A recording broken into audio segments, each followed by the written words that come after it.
I'm Maggie. I'm a licensed clinical psychotherapist with degrees in psychology, theology, and marriage and family therapy, a national certification in dialectical behavioral therapy, and a national certification in integrative mental health. In this video, I'm not looking to diagnose anyone. I'm only willing to offer insight into situations like these.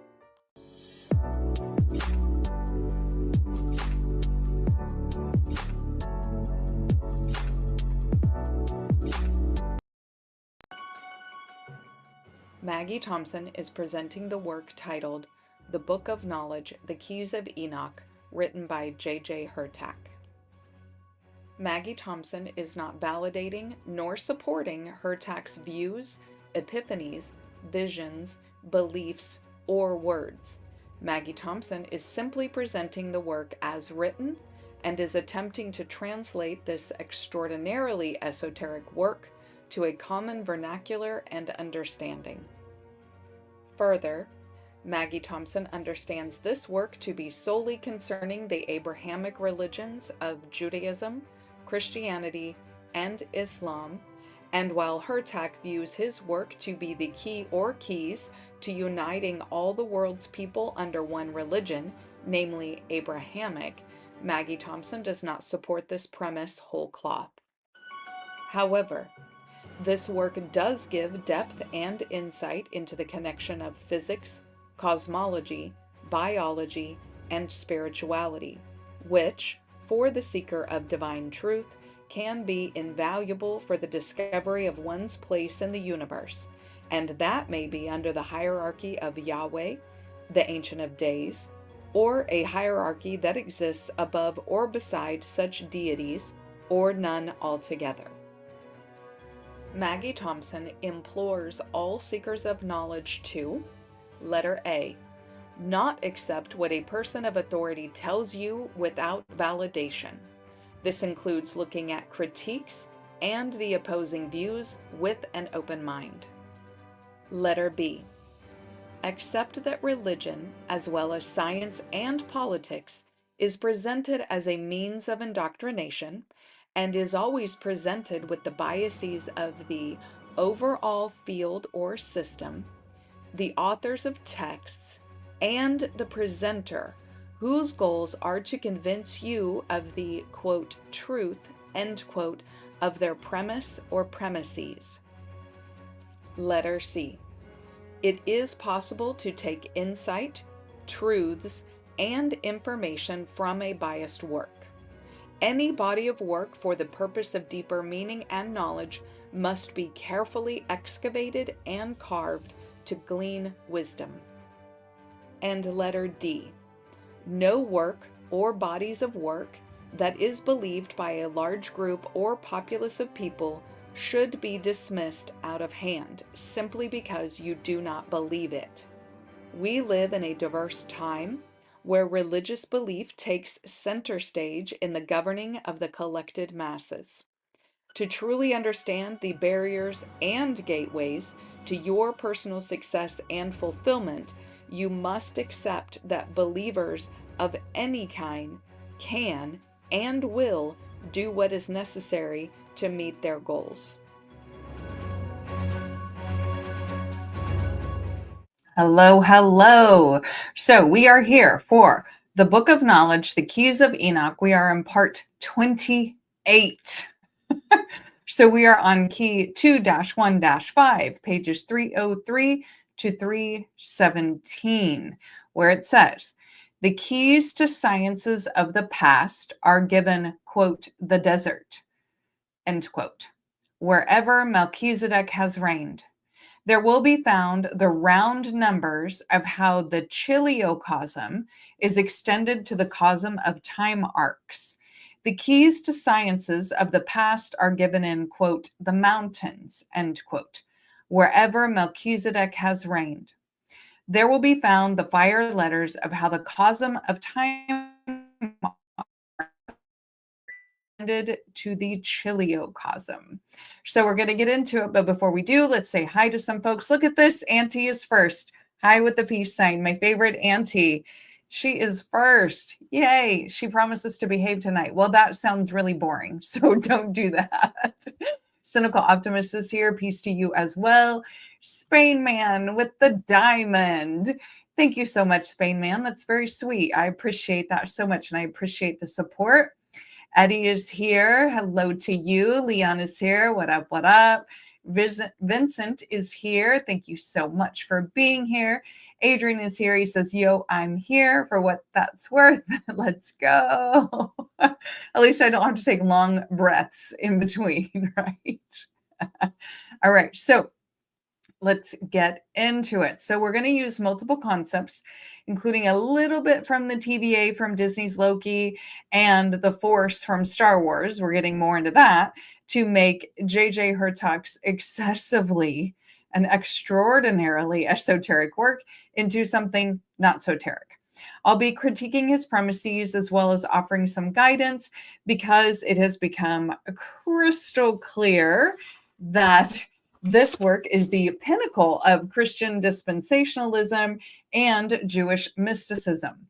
This is a playbook, maybe not the playbook, but a playbook that we can dissect to understand what the global powers are up to. So this key focuses on where Melchizedek has reigned.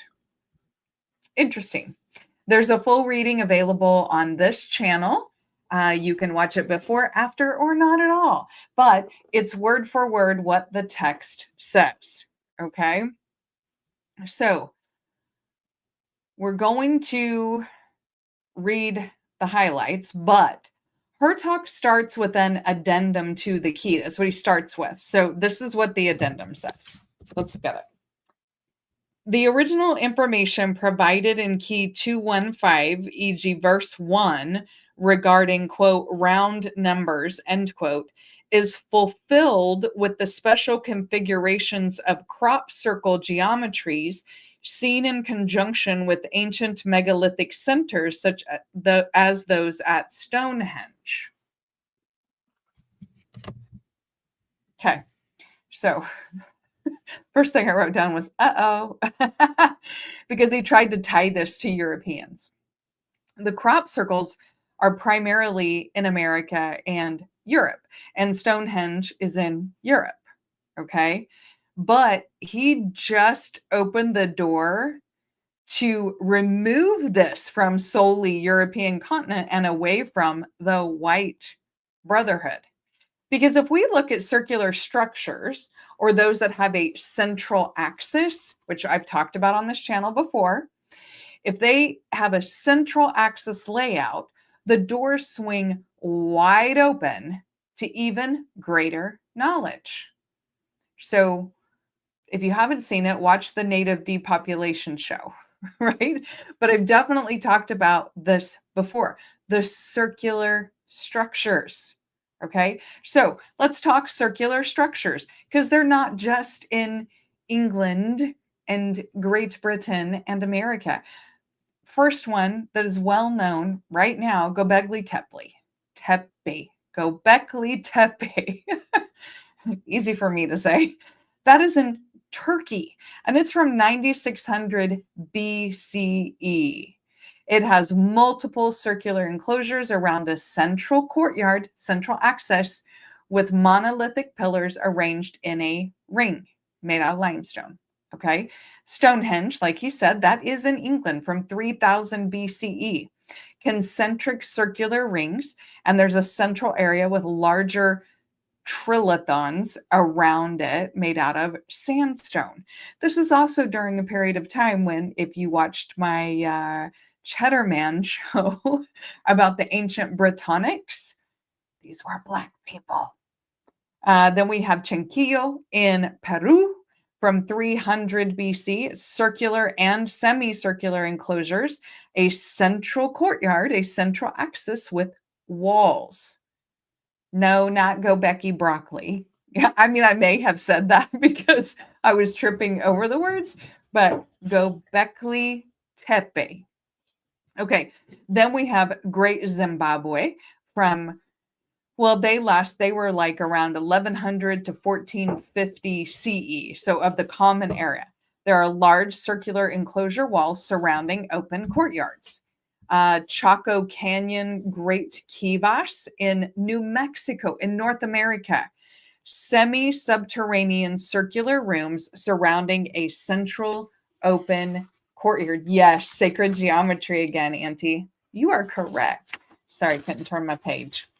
Then we have Nuraghe Towers in Sardinia. So 1900 to around 730 BCE, circular towers with a courtyard. We have Sacsayhuaman in Cusco, Peru. Cusco, Peru. They don't know about the year, right? Possibly Incan. They're not sure, but it is circular stone structures with interior courtyards.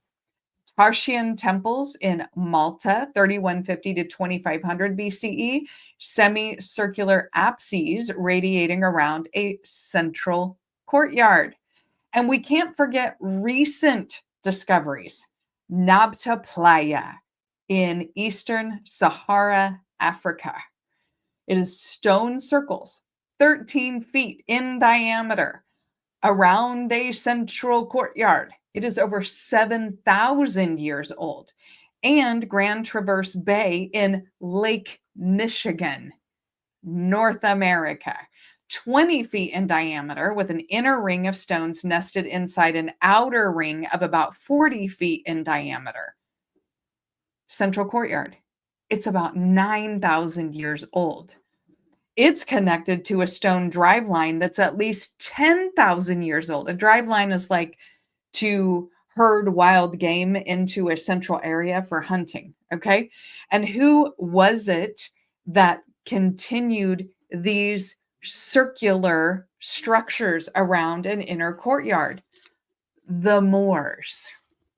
So see, when I say he really opened the door, he opened the door, right?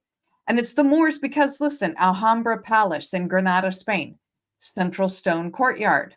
The Rabat fortresses in North Africa, round towers with central courts. The Moroccan riads, okay, these are walled homes with open central courtyards. The Mississippian mound complexes, North America, they all have central plazas. The Maya and the Aztec all have central plazas. They all have the central axes. The Caribbean Taino batallas, all central plazas, all central courtyards, all have a central axis, right? These are not, and it may seem like, okay, well, every ancient structure did this. They didn't, because these are not the ziggurats. These are not the Egyptian temples, the pyramids, the acropolises. There are lots of other types of structures. These are very different. They are distinctly different. And while the powers that be claim coincidence, because globally we can see during different times, there were these circular structures with central courtyards. They're like, oh, neat, they did the same thing. That is mathematically impossible. Okay. Yes, the hub of the wheel, Vincent, the hub of the wheel. Adrian says, oh, go broccoli tippy toes. Got it. Yeah, so easy. That's exactly how we're going to say it. So these are the same people who we would refer to as the Moors, right? Because they kept the same structure and kept evolving it and evolving it and evolving it. The circles, the curves, the central courtyards, okay? We call them the Moors, but I call them descendants of Shem, because everywhere there were descendants of Shem is the same structures, okay? So let's see what else Hertak has to say, because he really stepped in it with that one, trying to make it solely white thing. It's absolutely not. Okay, so let's read highlights. Key number 15 tells the children of light to look at the ancient megalithic sites at Teotihuacan, Palenque, Tehuanaco, the Tarim Basin, Stonehenge, the Great Pyramid, and the Sea of Galilee to see the round numbers, the calculations of star mathematics, which are part of the greater astrophysical geometry. These and other astrophysical sites are points of contact with the greater universes, which show our part of the chiliocosm, our part of the collective interplay of 1,000+ universes intersecting with categories of both physical and non-physical intelligence. That was a lot to say. It was a lot. Sometimes he just says a lot. Anyway, okay. It's possible these are points of contact to however you want to refer to them, angels, gods, deities, extraterrestrials, because aren't angels extraterrestrials? Yeah, it's all the same thing. Aren't they aliens? Yeah, because they're from somewhere else. So it could be that all of those circular structures where we have round geometry could be points of contact, could actually be a temple, as they call it. Could be. All right. The fire letters of the Hebrew and Tibetan scriptures revealed in the mountains give a cosmology of light which shows by means of universal models the worlds to which the people of God will be taken after they have fulfilled their destiny on earth.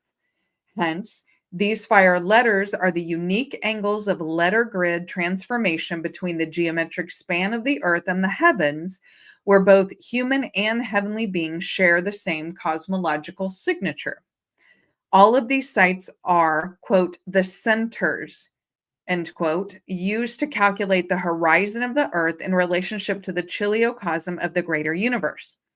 These places were also used by the Lords of Light to encode and initiate the races of the world. Yet these sites do not, in all instances, indicate where the Lords of Light will return, because some of those sacred places mark the exit regions where the righteous have already been removed from the earth in previous cycles. Okay, let's talk mountains, because his big thing is deserts and mountains, right? So we're going to talk, yes, sacred nodes. Thank you. We're going to get into that, interestingly enough. We are literally going to talk about that. But let's talk mountain, okay? Because all, and I mean all, sacred mountains across the globe were once connected in one continuous mountain range. They were part of the Pangaean mountain range. New mountains formed later, smaller ones, that could become holy, but the sacred mountains of old, that is the broken heart of Pangaea.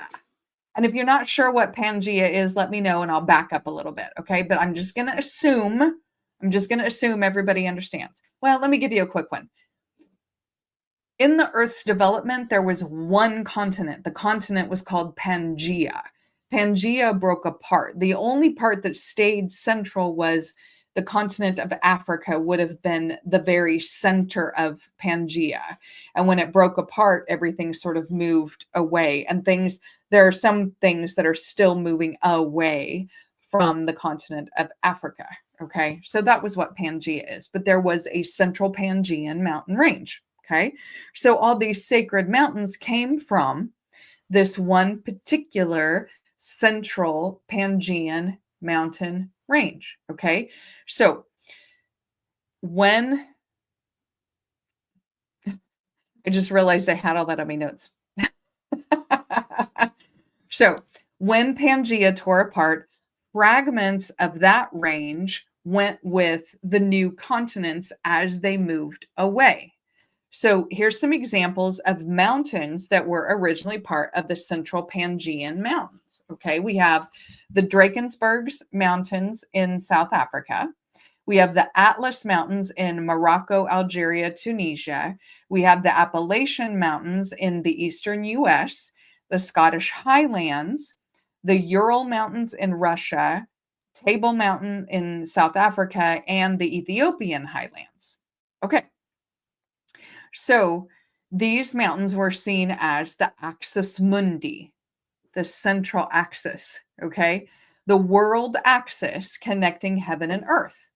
No matter where they drifted to, the people that were there said the exact same thing about them. They were the axis mundi, the world axis where heaven and earth connect. Coincidence? Nah, I don't buy that kind of stuff. So let me give you a list of the sacred mountains that were part of the central Pangaean mountain range on the heart of Pangaea. Okay. Kilimanjaro, Mount Kenya, Mount Sinai, Mount Olympus, Mount Ararat, Mount Fiji, Uluru, Mauna Kea, Mount Kailash, the Andes, Mount Shasta, Denali, as well as the Appalachians, Table Mountain, and Drakensbergs that I already mentioned. We know the names of those mountains because those are sacred mountains, and they were all part of that central mountain range in Pangaea. Now, what did he say? He said, this is not always where the Lords of Light will return, quote, because some of these sacred places mark the exit regions where the righteous have already been removed from the earth in previous cycles. Okay, so I'm going to tell you a story, all right? This is not fictional, this story. It's an actual account recorded in Plato's dialogues. This is Timaeus and Critias, okay? So Solon is a Greek sage, right? He travels to Kemet and he speaks with the priest of Sais, okay? So the high priest was the high priest of Neith, which is a goddess. I'm sorry, and that high priest is there with Solon, okay? Solon asked the priests about their oldest stories in Kemet. Like, what are the oldest stories you guys have? He was a little bit condescending because, he's Greek and he's like, we have all the knowledge in the world, right? So he's like, what old stories do you have? Okay. So, and he was hoping to sort of hear the Greek stories to say, yeah, we already have those stories, but also to hear about himself, right? So this is what he's hoping for, is that the Greek stories will come out of this high priest's mouth, okay? He wanted to hear about the Greek gods, the heroes, the founding of cities. Maybe they had different names, but it's the same story. This is what he wanted, okay? Now, the interesting part is the priest responded to him. Oh, Solon, Solon, you Greeks are always children. There is no such thing as an old Greek. The priest explained to him that the Greeks were young because Greece, as it were, lost its history multiple times. Civilizations, this is what the priest is saying, civilizations are periodically wiped clean by great catastrophes. The priest explained that only the people of Kemet had kept continuous records because their land was spared the worst of the disasters. They had records of the cyclical catastrophes, okay?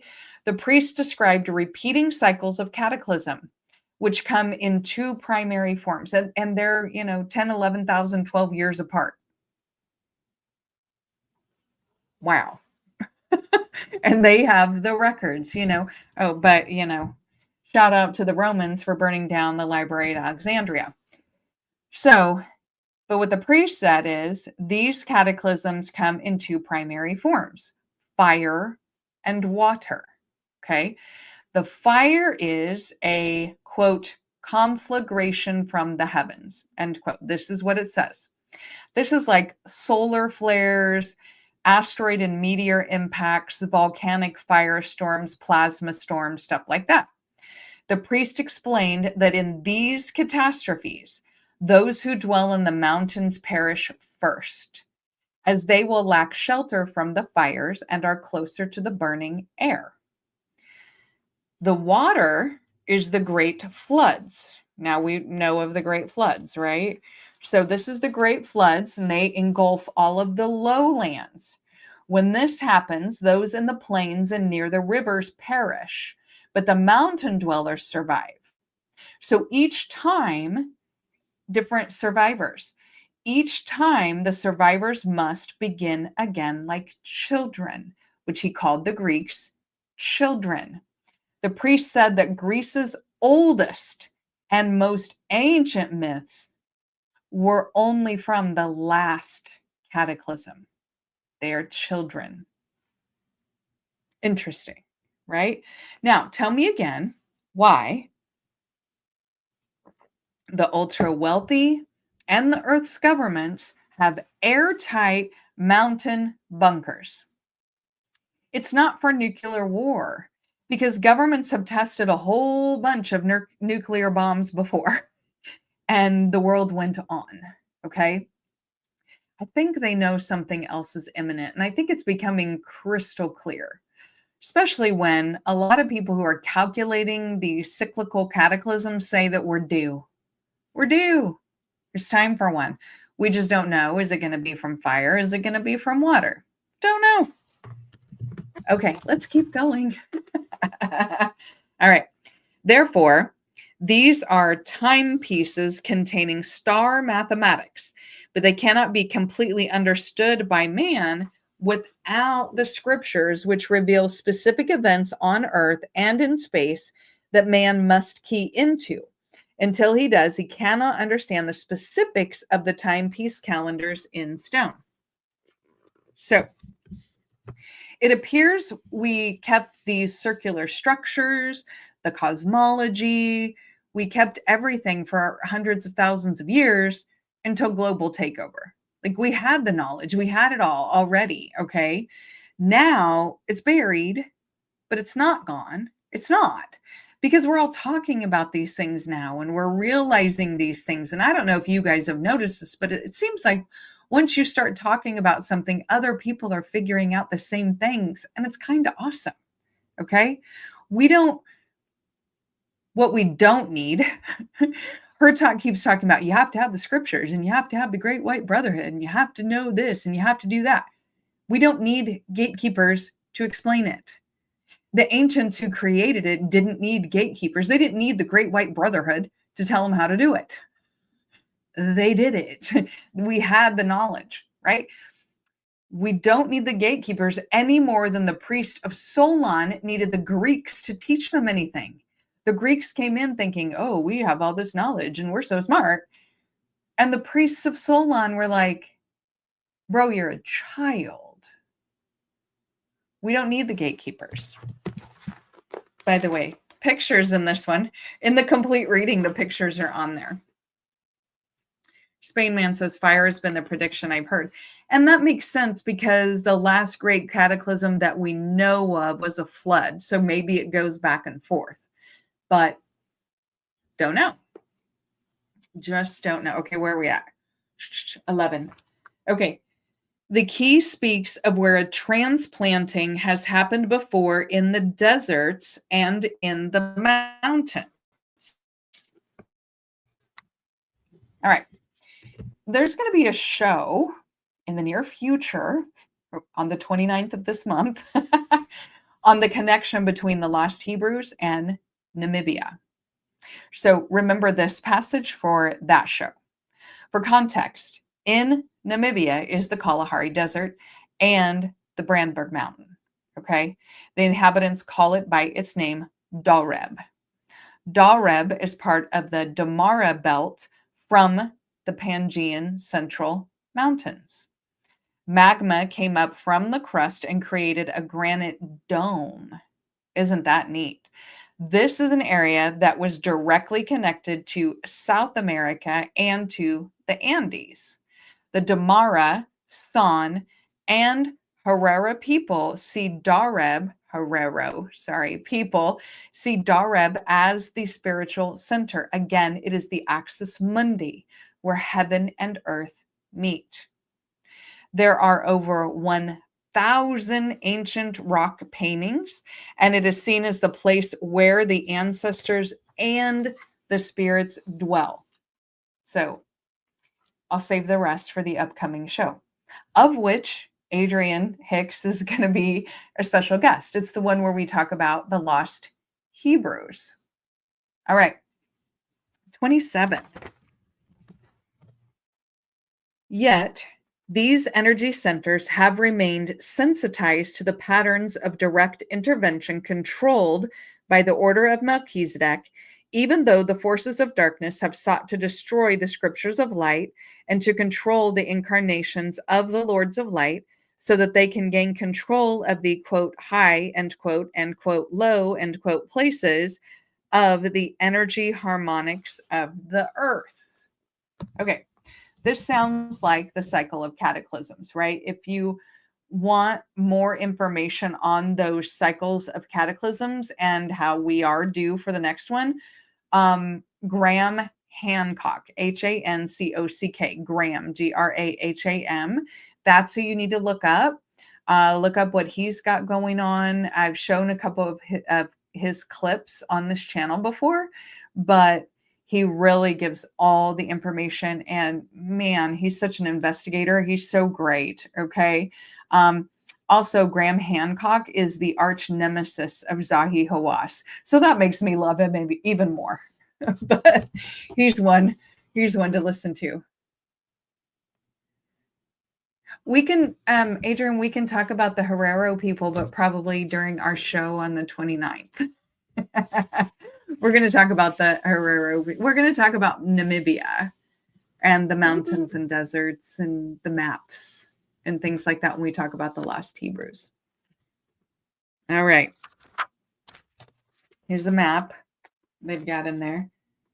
All right. Which, by the way, her talk thinks that North America, the United States, is like the key to the salvation of the world and whatnot. I'm not really going to get into that. He's literally got these ley lines and stuff over maps. Okay.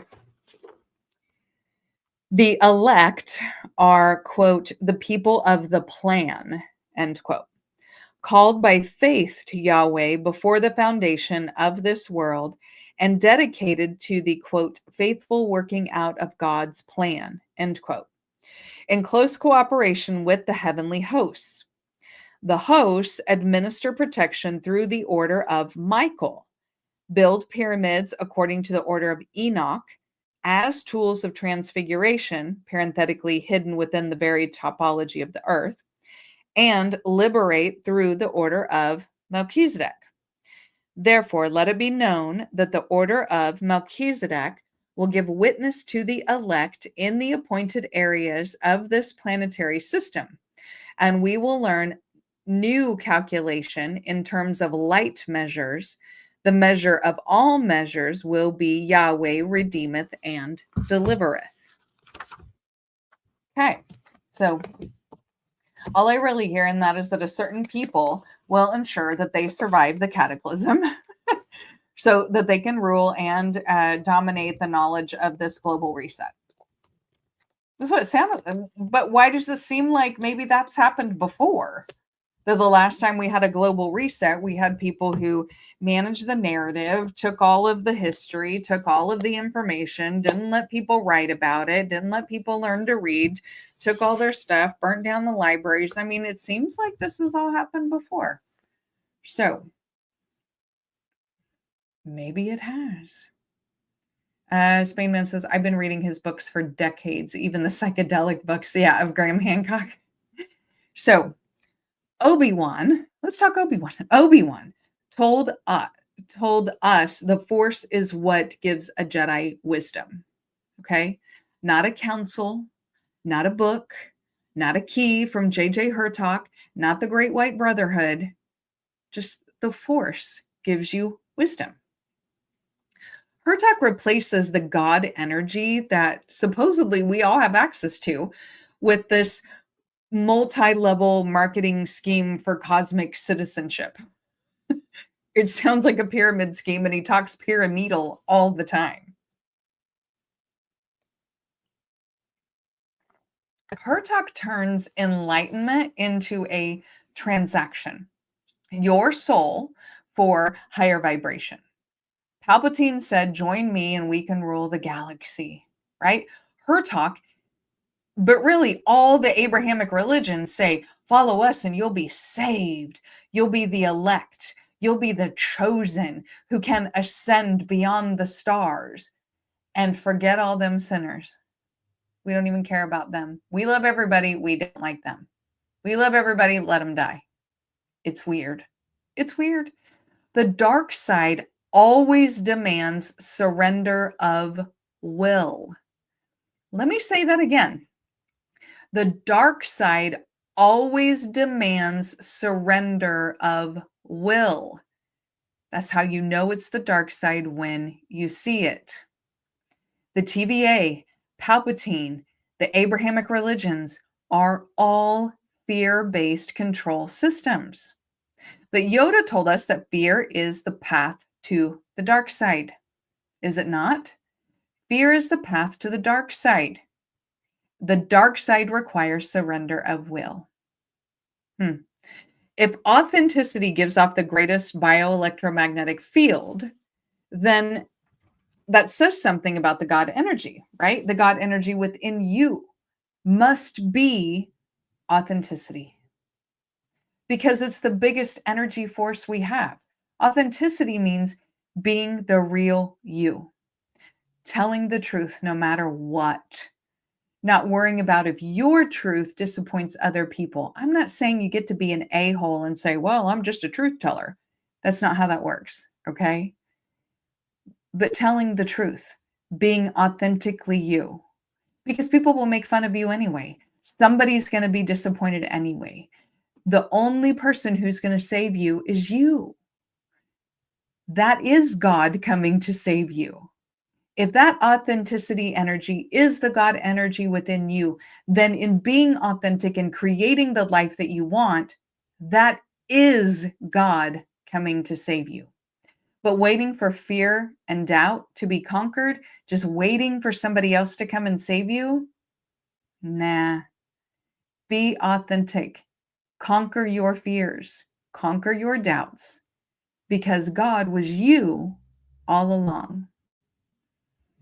All right. I appreciate you guys being here tonight. We've got a little bit different shows coming up because we have a special guest, Adrian Hicks, is going to be in the building. So the next two shows are going to be continuing that Khazarians Modern Jew series that we've got going on. So part 3 will be on the 25th of August, which is going to be about the true Jewish homeland. And then on the 29th, we'll be talking about the missing Hebrews and where they are and where they came from and what's going on with them. So hopefully you can join us on the 25th and the 29th for those shows. Also, next Wednesday, we'll continue on with the Book of Knowledge, the Keys of Enoch. We've got a couple new books coming. So when we finish the Keys of Enoch, Wednesday's going to become the weirdo book review. Okay. So Pivot Point Wednesday is going to be about more and more information from books. So we'll go through Behold a Pale Horse, which you see behind me. And then we're going to go through a book that was written in 1907 about Aboriginal Americans that I ordered. It's an amazing book. So we'll just kind of go back and forth. It's just going to be book review night. One night we'll do Pale Horse, which is going to be super tinfoil hat. And then another night we'll do Aboriginal History of the Americas. So that should be pretty fun. There's lots of resources in that researcher's book. So hopefully I'll see you guys on the 25th and the 29th and next Wednesday for the Keys of Enoch. I'm going to show you guys a picture of my dog.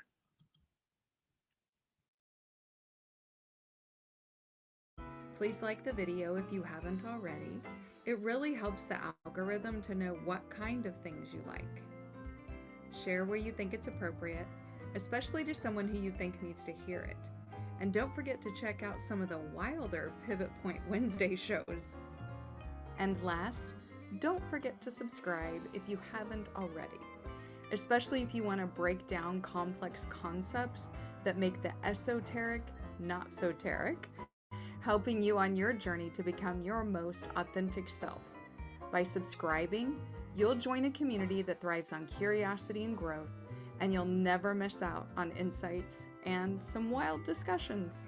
Let's uncover the universe together.